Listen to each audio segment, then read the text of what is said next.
Well, good afternoon and welcome to the Weekly Livestock Market Update. I'm Brownfield anchor reporter Tom Stever. Joining us from the University of Missouri is livestock economist Scott Brown. Welcome, Scott. Good afternoon, Tom. Let's talk about what's been going on because it's been quite a week. You know, this is really that first week that the tariffs have been in effect, and they have had an effect on the market, namely hogs to start. Yeah, absolutely. If we kind of look at what's happened in hog markets this week, barrels and gilts down nearly $1.50 this week, but perhaps more important is what's been happening in futures markets there. The August lean hog futures contract closed down more than $5 this week, and I think much of that weakness is as a result of the tariffs coming into implementation. If we look at the pork cutout value this week, it was down nearly $2. We had weakness in almost every category except for pork bellies were up slightly. If we look at those components, ham prices now are 31% below where they were a year ago at this time, and tariffs certainly have had their effect on ham prices in the pork market. Kind of a slow week in fed cattle prices. There were just not much action there. Yeah, absolutely. We just have not seen a lot of trade, so it's hard to get much of a report this week on fed cattle prices. Probably are going to suggest a little weakness for the week, but just been awful slow. When you look at the feeder cattle side of the equation, feeder cattle are 1 to 5 higher, and that's really compared to where those levels were prior to the July 4th holiday period. So some strength on that side, probably due as much to some lower feed costs as anything else. The choice beef box beef price down $3 this week. We really saw a weakness in ribs, loins, and briskets this week that led to that decline in the choice box beef price. Yeah. Now, if we look at these tariffs a little bit more closely, we can see that the tariffs have actually been kind of an advantage to feeders if they're out trying to buy some cattle. Yeah, absolutely. And I think when you look at what's been happening in terms of lower feed costs, it gives feedlot operators a chance to maybe lock in some reasonable returns out there, and keeps demand for feeder cattle higher than otherwise might be the case, Tom. Otherwise, box beef has been lower. That's correct. You continue to see that weakness in beef prices as we've moved through the last several weeks, and this week was no exception. Continued weakness in some of those middle meat prices that make me more concerned about where we're going, but we continue again to see that weakness across the board in many of those beef components. We mentioned the fact that feed costs are down. The WASDE report was out and also kind of confirmed those lower feed costs. Yes, so for the first time we got from USDA this week in that WASDE report some indication of what they think is going to happen from a tariff perspective. Soybean changes they made in this report were certainly different.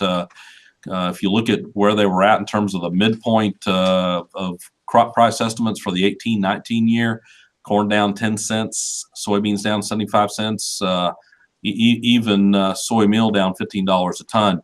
I think a lot of that oilseed weakness was associated with weaker exports of soybeans and products out of the United States, and that had a lot to do with China.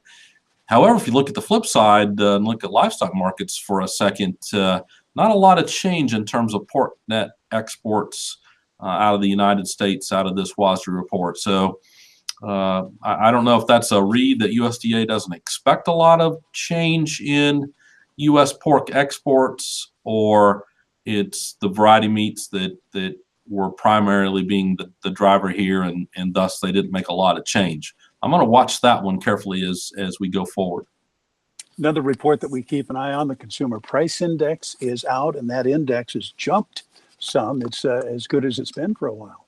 Yeah, so if you look at the overall Consumer Price Index, so that whole bundle that we pay for all the goods that we purchase here in the U.S., 2.9% higher out of the last report. That's the highest annual gain we've seen in 6 years.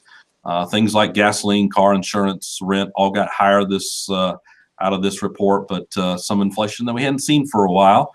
If we look at what it meant for retail meat prices, that choice beef retail price did increase 1.4 cents in June relative to a month ago, but it sits there still 23 cents below a year ago level. So not the same kind of run up in 2018 in those retail beef prices that we saw when we look back at 2017.